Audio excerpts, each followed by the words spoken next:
No, it's page 64. That's where we are. Chapter 15. The chapter about going the extra mile. Last week, in the last exciting episode, we were introduced to terms that are going to be really important for the conversation we'll have this week and, please God, for the rest of this chapter. And that is the terms to serve. To serve. You know, I don't know if you've ever seen this, but I was getting onto a plane in the United States, and the airlines, they invite active service people to board first, before the rest of the thing. So when you see somebody going up onto the plane because they've called up service people, then they say, thank you for your service. So the theme over here is service. Except this is the kind of service that nobody's necessarily thanking you for. Because the theme of this chapter is that there are three types of people on the healthy side of the spectrum. There are three types of people who are spiritually developed. We're not talking over here about people who are lost. We're not talking about people over here who are wayward. We're talking about people who are spiritually developed. And there are three kinds. There is the kind who serves, the kind who has not yet served, and the kind who is a servant. That's what we learned last week. And to plug that into terminology that we're familiar with, the kind of person who's called a servant is what we call a tzaddik. That's the top of the pops. That's the highest spiritual strata that a person can reach. It's to be a tzaddik. That means that they are no longer in the process of getting to a point of dedication to Hashem. This is who they are. People carry titles, right? Person qualifies in a particular area, they carry a title. So now we call them, for example, doctor. It means you've now achieved it. You've crossed that threshold. You have the qualification. This is now who you are. In the same way that tzaddik has the title Eved. This is a servant of Hashem. That's who they are. They're a servant of Hashem. It's not like it's their side job. It's their hobby. That's who they are. Now, sitting around this table, of course, we have a number of tzaddikim, but just in case there's somebody who doesn't qualify in that particular area, so we're going to look at the other possibilities. The other possibilities are individuals who have achieved a tremendous degree of self-mastery, not absolute self-mastery. The tzaddik has absolute self-mastery, but people who have achieved a tremendous degree of self-mastery, meaning they never allow themselves to entertain an inappropriate thought. Meaning, they entertain an inappropriate thought. What's that? Tzaddik won't even go down that road. Tzaddik doesn't have the issue in the first place. But the person who is highly developed and has this degree of self-control and self-mastery, which we're calling a Beinoni, will never entertain the inappropriate thought. So just to remind ourselves, because when we learned about this in previous chapters, we said that the reality is things pop into our heads. All kinds of things pop into our heads. The good, the bad, and the ugly. Things that are inappropriate because the Torah says they're inappropriate, and things that are inappropriate because they're unhealthy for us. They pop into our heads. The question is, what do we do with that information? Do we give it airtime, or do we dismiss it out of hand? Does the antivirus kick in, or does it actually ferment inside our minds? That's the point. The Beinoni doesn't entertain the thought. The Beinoni still has those thoughts popping in, like the rest of us. Distractions, temptations, self-defeating thoughts. They all happen to the Beinoni. But he's got the system down pat, he or she has the system down pat. It's never going to develop beyond just an initial spark of a thought. Tzaddik doesn't have this problem. A tzaddik is an Eved. The tzaddik is defined as a person who is God's servant. Not his servant, not the Yetzer Hara servant, Hashem's servant. Those kinds of wayward thoughts, they don't enter the picture in the first place. It wouldn't even enter his head. It wouldn't enter his head. Would not. It doesn't relate to the possibility of such thoughts. Are any of like these exist in this world? Good question. So does a tzaddik, why do you say today? Because the question could actually be, across history, do such people exist? Well, there's good news and bad news. Wasn't a full-on. So we have good news and bad news. The good news is there have been tzaddikim in history. And we know that because there's an expression where Hashem says that he, so to speak, spread the tzaddikim thin so that they could go right across the span of history, because there really were never going to be many tzaddikim in the first place. That's the good news, that there are tzaddikim. The better news is it's actually not that relevant to us right now, because what's relevant to us right now is what are we going to do? We like to fantasize about the greatness of a tzaddik, and there's a time and a place for that.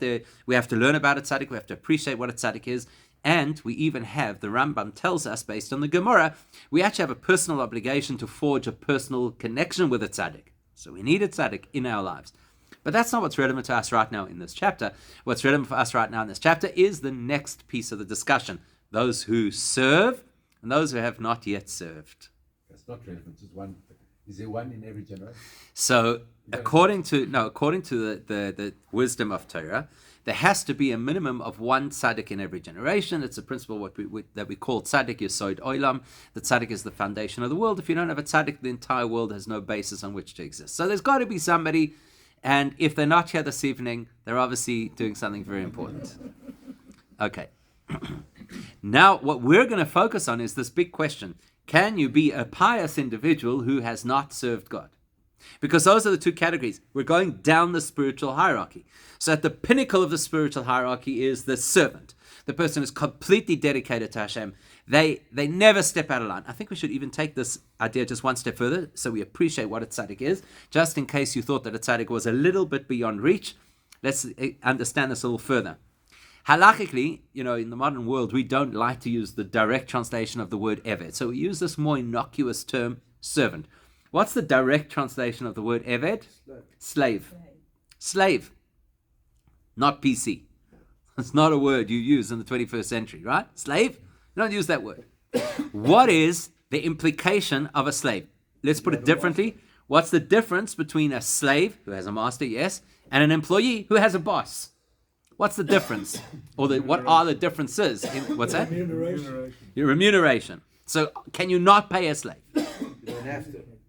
You don't have to. In kind. You'll give him sleeping. Right, so you'll give him board, lodging, and according to the Torah, actually in certain circumstances, you'll make his shidduch as well. So that's part of the package deal. Not a Jewish slave. Well, I'm not making the distinction right now between a Jewish and what's called a Canaanite slave, because that's going to take us down another rabbit hole. Okay, so Gary says the difference between the two is choice. I don't know if that means we choose to be a slave or not. I'm not sure if that's what you're suggesting, that you choose to be employed. You don't necessarily choose to be a slave. Because in Torah, and you spoke about the Jewish slave, in Torah, one of the versions of a slave is a person who chooses to put themselves into this position because they're in such financial desperation that anything will be better. So they... Well. Correct. But I don't want to get into a whole halachic discussion. Just to understand the principle, the concept, what is the difference between, or what are the differences between a slave and an employee? You can't leave. Oh, that's the difference. You can or you can't leave. In fact, let's be a little bit more specific. When an employee goes home at night, does the employee, in those after hours periods, does the employee have responsibility to the boss? Depends who you work for. Depends who you work for. This is true. And if you work, if you work for that kind of person who is going to expect of you after hours, you're going to call them a slave driver. Yeah.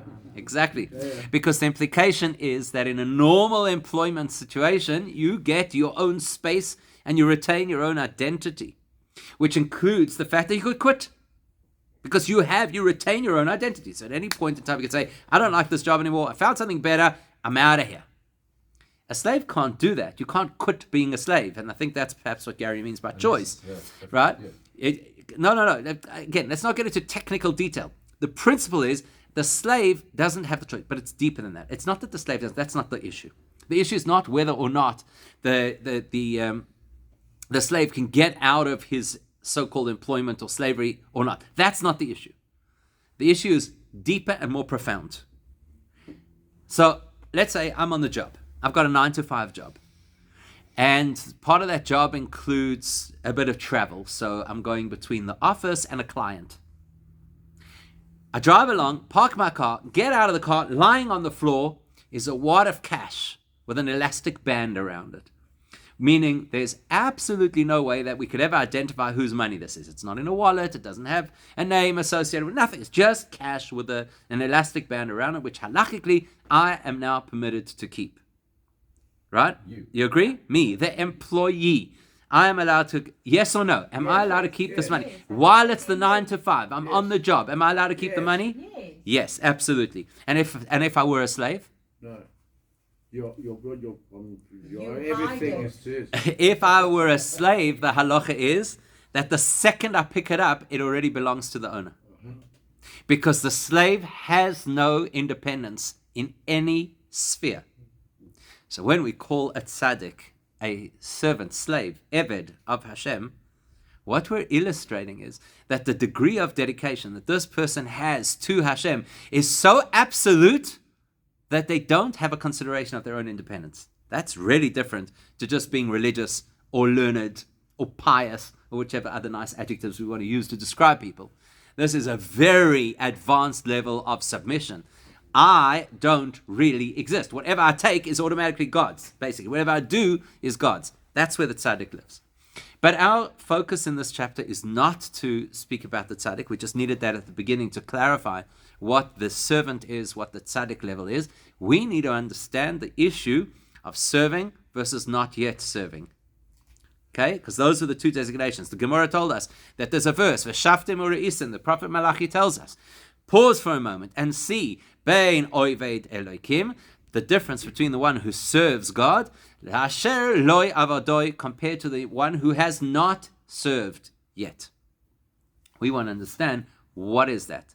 Because we already distinguish in the same verse between a tzaddik and a rasha, implying obviously that there is somebody who's so wayward that they don't even belong on the scale of serving Hashem.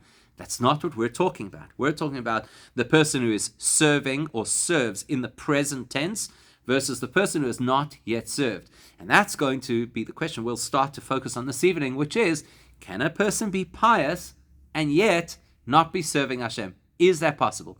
Now, it sounds initially as a ridiculous suggestion. How could you not be serving and yet be pious? How does that add up? You may not be doing what's right, but you may not Well, if you're not doing what's right, then you're not pious. You may not be doing what's not right. Okay, so effectively what you're saying is, if I am not messing up, I'm a great person. Now, try that at home on your spouse.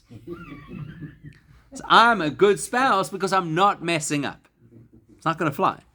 So we appreciate that the principle of being pious or dedicated or religious, even though that's a horrible word to use, cannot just be a function of not transgressing. Can't be. There's got to be more to it. Which raises the question, how could we be speaking about somebody who's really dedicated, who's really invested, who's really doing what they should, and yet saying they haven't served? So we need, obviously, to appreciate what this term serving really means. With that in mind, okay, let's pop it up on the screen. Page 64. It would be nice if the page I'm looking for actually came up on the screen. Just a sec. It's for some reason has not loaded the one for it's going to. Now it is loaded. So let's try again and put it on the screen. So on page 64, there it is. We're going to be looking at halfway down. You can see that there are two full stops on the page. We're after the second one. The first word on the line is the word avol. So no, we're not avol. Sorry. The first word on the line is vayelech, and we're at the word uba beinoni, which is in the middle of the line. So again, it's almost halfway down from where the chapter began. It's the second full stop. The first word on the line is vayelech, and we're starting with the word uba beinoni.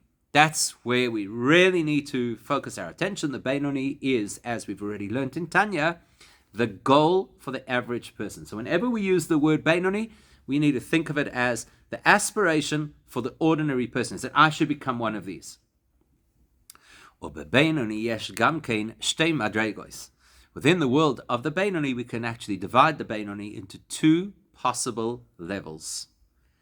One is oived Elokim, the one which seems to be the obvious title that you'd use to refer to such a person who's so on top of themselves, that they never entertain inappropriate thoughts, they never say inappropriate things, and they certainly never behave in a way that is misaligned with the Torah. So you want to call that person serving Hashem? Perfect. Makes sense. But there's also va'asher loy avodoi. There's also the possibility of a person who is a Beinoni, a highly spiritually advanced person, and yet is considered not to have served Hashem. That's the mystery for us. How could you be a Beinoni, that is such an elevated spiritual person, and yet be considered someone who has not served Hashem? So when we thought about this, before we started this chapter, when we were first presented with this verse, that there's a difference between the one who serves Hashem and the one who does not serve Hashem, we probably imagined that the person who has not served Hashem must be a Rasha. That's what we'd assume. Because, hey, you're not doing what Hashem wants. In our books, that is what's considered bad. And if it's considered bad, it must be a Rasha.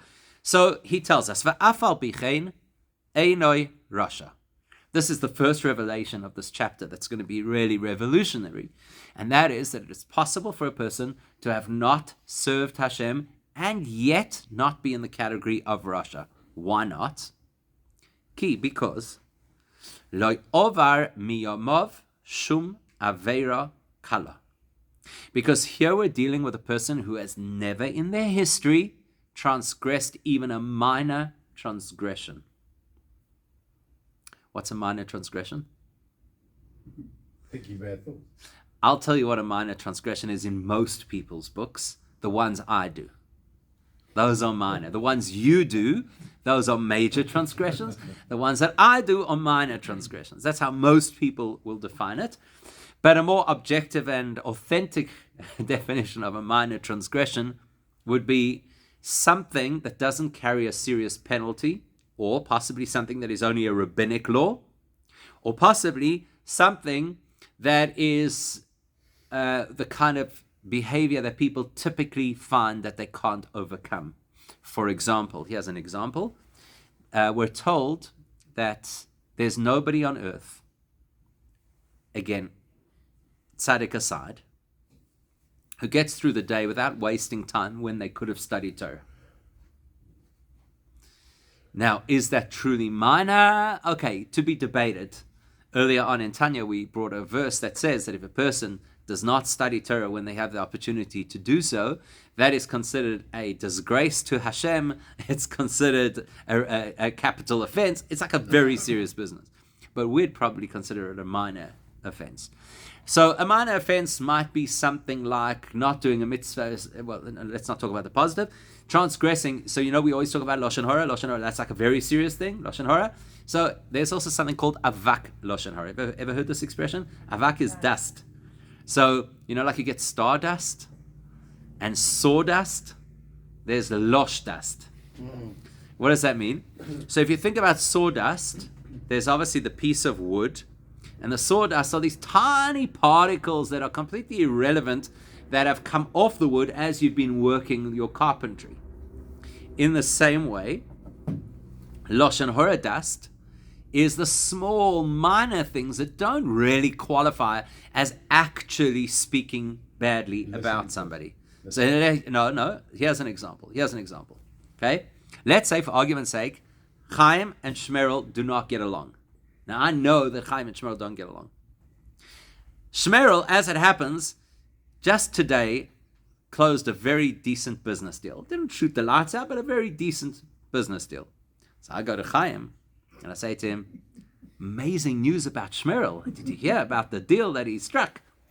Now, I haven't said a negative thing about him. But it's not. It's just the audience that I've chosen. If I share something positive about Shmerel to that audience, it's probably going to precipitate a negative response. So that's called Lashon Hora dust. It's not really Lashon Hora, right? As an example. So that might be something, for example, that a person would consider to be a minor transgression. What's that? You're saying that in all honesty? Then? Absolutely. Because the person hearing it might think different. Correct. And that's why it's a minor transgression. It's not like I'm going to spread bad words about so-and-so. To the contrary, I'm spreading something positive. Just so happens it's misguided, misplaced. It's going to trigger a response. No EQ. Or no awareness of the laws of the Torah also. Right? Okay? So, Here we're talking about somebody who hasn't even gone there, who hasn't even messed up in those more subtle areas of I don't think there's spirituality. anyone around. But we're still calling them not serving Hashem. That's the fascinating part. Again, like ovar miyamav shum avera kala. We're talking here about a person who has not ever, listen to the expression, ever transgressed a minor transgression. You know what that's like? That's like the person who gets pulled over by the cop. If you know this person, just protect their identity at this point.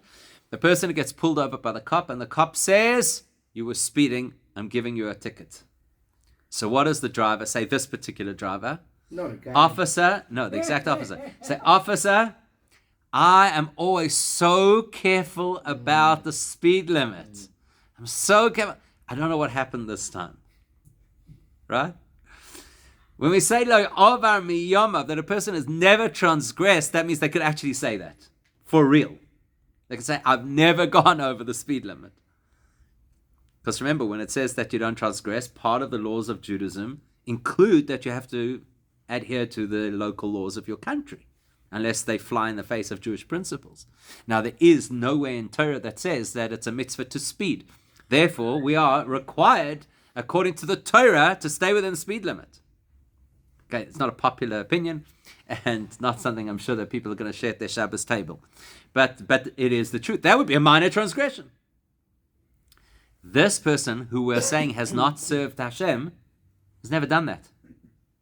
Never went 61 in a 60 zone. Okay, I don't know. There's a grace amount, right? So never went 65 in a 60 zone. You get that here. Not only that, v'gam kiyem kol hamitzvos she'efshaloi lekaimon. Whereas talking, if we're describing a Beinoni, then the definition of a Beinoni is A, never messed up, even in the most subtle area.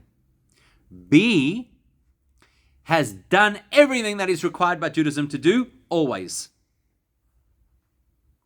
How close are we? Very far. Right? Doing all the things that are required, always. Now, it does put in a proviso over here. She'efsher loy lekaimon. Any mitzvah that the person is capable of fulfilling. Because the reality is, out of 613 mitzvahs, there's about 400 odd mitzvahs that we're not capable of fulfilling. We don't have a temple in Jerusalem. Therefore, we cannot bring all of the mitzvahs associated with sacrifices and with the purity and impurity that surrounds the temple. There's a whole slew of mitzvahs that are not currently available. So I'm not going to lose my spiritual status because these mitzvahs happen not to be available. Another example. Some mitzvahs are only for men. Some mitzvahs are only for women. And while everybody's into the egalitarian approach to life, Judaism says if it's a mitzvah that is for a man, there's no value in a woman trying to do that mitzvah. And if there's a mitzvah for a woman, there's no value in a man trying to do that mitzvah. So efshar lekaimon means that it's a mitzvah which is within range for me to fulfill. And this is quite an insight, because here you've got somebody who could be a Beinoni even though there are certain mitzvahs that they will never do. Why? Because they're not required. Maybe the person is not a kohen, and there's certain mitzvahs that only apply to a kohen. Maybe the person will never fulfill the mitzvah, because it is a mitzvah, ironically, of divorce. It's not a mitzvah that we say, go perform this mitzvah. It's a mitzvah that in the appropriate context becomes a mitzvah. So therefore, there are a whole lot of people who will never fulfill that mitzvah in their life. Etc., etc., right? There's certain mitzvahs that are circumstantial. There's certain mitzvahs where a person, because of their physical status, may not be able to perform that mitzvah, right? There's certain mitzvahs, for example, that people with certain disabilities cannot perform. Like a person who's blind is excused from a whole lot of mitzvahs. A person who is a mute is excused from certain mitzvahs, etc. The Beinoni has fulfilled every mitzvah that he can. But everyone. You know what every mitzvah that he can is? That means, just to give context, not only does he put on tefillin every morning, not only does he say the Shema and daven every morning, but he never misses the cutoff time for the Shema. In other words, this is a person who never sleeps in, because he always manages to say Shema within the allocated time, which in summer can be pretty early. You get the picture. We're talking about somebody who is very spiritually advanced. Oh, but that's not all. That's not all.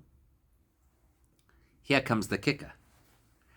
Out of all the mitzvahs that we have to perform, which is the mitzvah that you could do the most often out of all of the mitzvahs that exist? Talmud Torah. Right? When I've read it. Right? What's the mitzvah? Study Torah. You know why? Because when you're in the car, instead of listening to whatever drivel is on whichever talk radio station, you should be listening to a shiur to fulfill the mitzvah of learning Torah.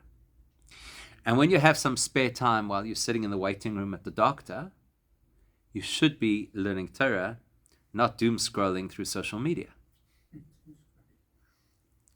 And when you get home at night and you just want to relax, you should relax over a Torah book, not over your favorite series. So you want to be a Beinoni. You want to reach this level of spiritual development. It's not just about the fact that you avoid sprinkling Lashon Hara dust when you go. It's about making every moment of life intentional and meaningful as the Torah wishes. How many of us are there? Do we know anybody like this? And now you're calling this person Loi Avodoi, somebody who hasn't served Hashem. How does it make any sense? How could somebody be at such an extreme level of spiritual height and still be considered not to have served Hashem? It just sounds bizarre. So let's get there. That was a question. I think we can agree that no one is objective enough for themselves to say, I'm in this category and I'm. But who's the arbiter? How do we know who's who? Okay, great question. So the question is, A, nobody is objective enough about themselves to actually say, I really am in this category. But B, nobody is objective enough about others to give them the credit that they're in that category, or not to exaggerate people's spirituality. And unfortunately, that happens a lot, right? If we like somebody, we tend to exaggerate how advanced they are because it suits our purposes. And we're not necessarily objective. So your question is, who ultimately is the judge? Who's the judge? Who decides? Who decides if you're a Beinoni? So let me ask you the question from a slightly different angle, which is, what is the value in being able to judge these things? You know what you have to do. Okay. Are we allowed to judge in the first place? So that's another question. Are we allowed to judge? But I'm just saying, I'm asking a different question. What is the value about others or about us? What is the value of judging? I'll explain to you what I mean. Let's first talk about ourselves. Assume for a moment that you were a professional athlete. And just because of the people who are in the room, let's assume that you were a professional soccer player. Okay? And you're playing what? What are you playing? What's a big game? I don't know. Give me a Champions League. There you go. Champions League final. And there you are on the field, Champions League final. For 90 minutes. How much should you judge yourself during that game? Yourself or your team? How much should you judge yourself during that game? 0. 0. Absolutely. What a waste of energy. Not only that, it would be a serious distraction from being on your game. You have to be 100% focused on the game. It's not a time to do the post-game debrief. That's why it's called post-match. Because when you're in the match, there is no value in the assessment. When you're in the match, the only value is keep your focus, do your best, try harder the next time you get the ball. Now, spiritually, it's exactly the same thing. That there is no value in consistently judging ourselves, because at the end of the day, we're here on the field playing a match, and we've just got to focus on the next shot that we have to take. Now, that's not entirely true, because we have times that we're supposed to pause for self-introspection. That's what the month of Elul is about, and that's what Yom Kippur is about.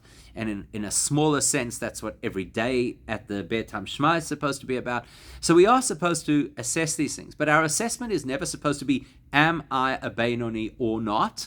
The assessment is, did I do the best in today's opportunity, with today's opportunities that I could have? Or in the past year, in context, did I do the best? Getting caught up in trying to understand who we are can become very counterproductive. In fact, we're told a story, which is my second point. Rabbi Yochanan ben Zakkai was one of the greatest sages ever in the history of the Jewish people. He's lying on his deathbed, surrounded by his students. And by the way, if you look at any of the stories of that period, the ancient Talmudic period, the people always passed away surrounded by their students. It was considered a very holy experience, the whole transition of a great tzaddik leaving this world. So there was always a lot of teaching that accompanied their passing. So Rabbi Yochanan ben Zakkai taught a whole series of things to his students during that period. And then he says to his students, I don't know which path they will lead me on after I'm gone. Now, we're always told that there's two paths, right? There's the good place, and there's the other place. We thought he would never be on the wrong. Why would he even ask the question? I don't know which path they're taking me on. Hello, you are the greatest rabbi of this generation, which makes you one of the greatest rabbis of history. He lived 120 years. You spent most of your life educating. You fought for the survival of not only of Jews, but of Torah at the time that the Romans were destroying the temple. You have produced some of the greatest students in the whole of Jewish history. You are a lion of Torah. What do you mean? Now suddenly you're starting to think, I don't know, maybe they're going to take me down the chute. What kind of ridiculous thing is that? And you can't tell me it's humility, because there's a huge difference between humility and delusion. Humility is to say, it wasn't my achievement, it was a gift. That's humility. I didn't achieve it is delusion. Big difference. So he's not saying, I don't know where I'm going because I think maybe I messed up. You know what he's saying? And remember, he's giving his students lessons before he passes away. You know what he's telling them? In 120 years, I never stopped to think about where this is taking me. That was never the focus. The focus was do, grow, focus, invest, move, teach. You don't have the luxury of doing this whole self-assessment. Who am I? Where am I? Now, on his deathbed, it's time to make that assessment. I think people get caught in this. I think it's a very Of course they do. Of course they do. And that's the thing. So forget about judging other people. For sure we shouldn't judge. We're not allowed to judge. That's out of the question. But judging ourselves, that in itself is an issue. Okay, coming back to here. So what are we learning over here? We're learning that you've got this individual who's never messed up, even in the most subtle, minor area of Judaism. He's completely dedicated to every requirement of Judaism, including being intentional about every moment of every day and filling it with meaning and learning Torah whenever the opportunity arises. So let's just, what? So does he judge himself? He doesn't judge himself. Certainly not. Because if he did judge himself, he'd be transgressing a minor issue of Judaism. Because if I invest time in judging myself where I could be using that time rather to invest, that's misplaced. He doesn't do those things. So let's read it inside, because we've only discussed this without reading the words. The Talmud Torah keneged kulam. Our sages tell us that the study of Torah is equivalent to all the other responsibilities that we have as a Jewish person, meaning our dedication to Torah becomes the benchmark, essentially, the real test of how much we're engaged in our Judaism. In his case, velo posik pume migirsa. We're talking over here about a person whose mouth never stops studying. Okay, so let's just put that into context. We've already seen this expression before. I'm tempted to ask who remembers where we saw it before, but we'll just skip straight over. This is right at the beginning of Tanya, when we were introduced to the idea of the three categories, tzaddik, Beinoni, and Rasha. So right at the beginning, we had this moment where Rabbah, who was one of the greatest scholars of the Gemara, as opposed to Rabbi Yochanan ben Zakkai, who's from the period of the Mishnah. So they're both in the Talmudic period, but Rabbah's quite a number of generations later. So the great sage Rabbah is teaching his students, and he says, I would be an example of a Beinoni. Now, this is a shocker to everybody, because he is clearly the spiritual leader of the generation. He is the most advanced person in the community, and everybody knows that he's a tzaddik, and yet he's saying, I would be an example of a Beinoni. So his student, who was also his nephew, who was one of the greatest sages of the next generation, says to him, if you are a Beinoni, the rest of us cannot even survive, because it's only downhill from there. And as we mentioned, there has to be at least one tzaddik keeping the world going, and so on. And one of the issues that they raise about Rabbah, how could he have thought that he was a Beinoni, is this line, Loi posik bumei migirsa. His mouth never stopped saying words of Torah. Sometimes you'll be driving and you'll see in the car next to you, there's a person sitting alone in the car talking. And for us, that is considered absolutely normal. But you might remember the very first time that people had car phones before cell phones. And you had somebody sitting in their car by themselves talking, and you looked at them and you thought, oh my, this person's lost their mind. So around about that period, before there were cell phones, when there were car phones, I have a distinct memory. I can tell you exactly where it was. It was right by the dollhouse. I stop. Car next to me stops. I look over. It's one of the rabbis in the community, and his lips are moving. And I know he doesn't have a car phone. And it was such an impressive moment because it was suddenly clear that he, as he was driving around, was mouthing words of Torah while he was driving. Made such a profound impact on me, to see that. Loi posik pumei migirsa. Person whose mouth doesn't stop words of Torah. Of course, there are certain times where you have to be doing other things. You have to eat, you have to daven, you have to make a living. Loi posik pumei migirsa means that wherever there is free time, this person's mouth is saying words of Torah. Now, what Rabbah was teaching his students is that even somebody has that level of dedication is not necessarily a tzaddik. They could still be a Beinoni, because a Beinoni is a person who has a tremendous degree of self-mastery, but hasn't yet conquered all of the great spiritual heights that a tzaddik has to conquer. And having the discipline of studying in every free moment doesn't automatically make you a tzaddik. In fact, to the contrary, that is part and parcel of what one needs in order to qualify as a Beinoni. So here's this person. Just look at this person. If they had to walk through the door here tonight, or this Shabbos, they had to walk through, we'd be falling over our feet to want to engage with somebody of this caliber. Never done anything wrong, even in the most subtle areas. Fulfilled every requirement of Judaism consistently, including the fact that they learn Torah at every free moment and never waste time. I'd be blown away to meet such a person. And yet, this person is considered loy avodoi, hasn't served God. How? How could you be pious and not be considered somebody who served God? No? Any suggestions without reading ahead? Because that's, Any ideas? Think about it for a second. The key obviously lies in the language that we're using over here. We're saying that this is a person who's absolutely dedicated, and yes, listen to the language, has not served God. What do you think is embedded in that language? Yet. Doesn't matter that you say yet. The yet is just semantics. But what are we saying when we illustrate? They have not yet served God. What does that mean? And I did give a massive clue about this last week when we first... Maybe he hasn't kind of been...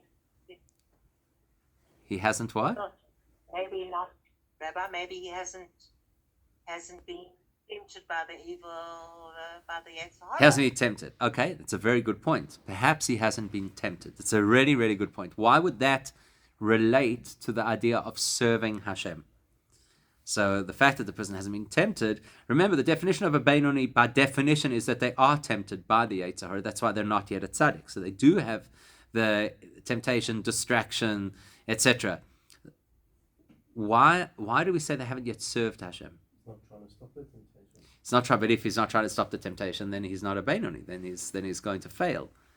So why is he considered not having served Hashem? Okay, so let's go back to last week. What was the big clue last week? And I kind of also touched on it a little bit this evening. The big clue was the word oived, which means to serve. What does it mean? And of course, the term eved is directly related, right? The eved is the person. The oived is the action. What's the implication? We spoke about this last week.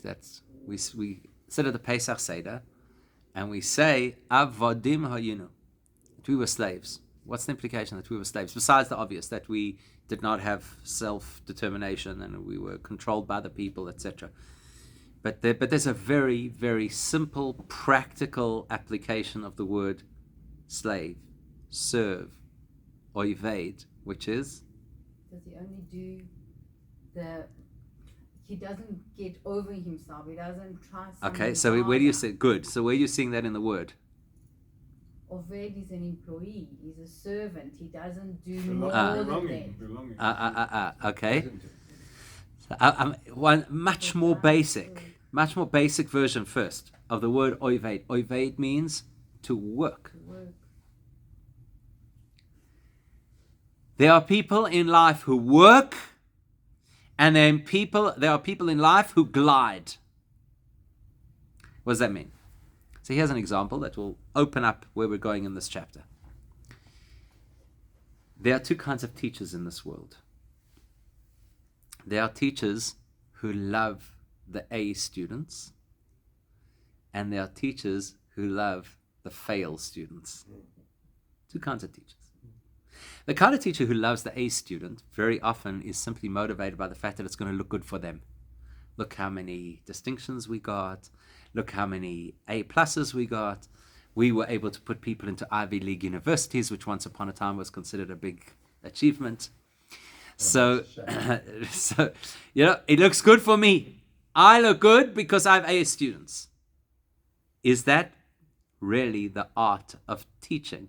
I don't think so. I think that's expedient. Effectively, what you're doing is you're riding the crest of the wave of everybody else who happens to glide through life. The consummate teacher loves the student who's failing because I can work with them. Because if I can get that student over the 50% mark, that's a real achievement. These whizzes who come along and they just ace 85, 90% on their tests, what makes me a teacher? But if I could take somebody who's sitting at a 35% and I can get them over the 50% mark, that shows real education. The Alter Rebbe, in his personal yeshiva, had 4 grades, and each grade had 4 grades. So these students, every one of them, to become a student of the Alter Rebbe, you had to be at the highest level of scholarly achievement. But still, there were grades. There was Aleph, which was the highest, and then Beis, and then Gimel, and Dalet was the lowest. And then within each one, there were 4. So there was the Aleph Sheba Aleph. That's like, for those people who understand the reference, which I think most people here will, G1, K1. You know, the people who were the creme de la creme. I was. You were G1, K1. So, you know, the highest level of spiritual and scholarly fitness, all the way down to Dalet Sheba Dalet, which was the person who was considered the least advanced. And the Alter Rebbe said consistently he had more pleasure from the Dalet Sheba Dalet than from the Aleph Sheba Aleph. Because life is not about achievements. Effort. Life is about effort. And as we will see, please God, next week, just because somebody is a Benoni doesn't yet tell us that they've had to work. Maybe they're just gifted.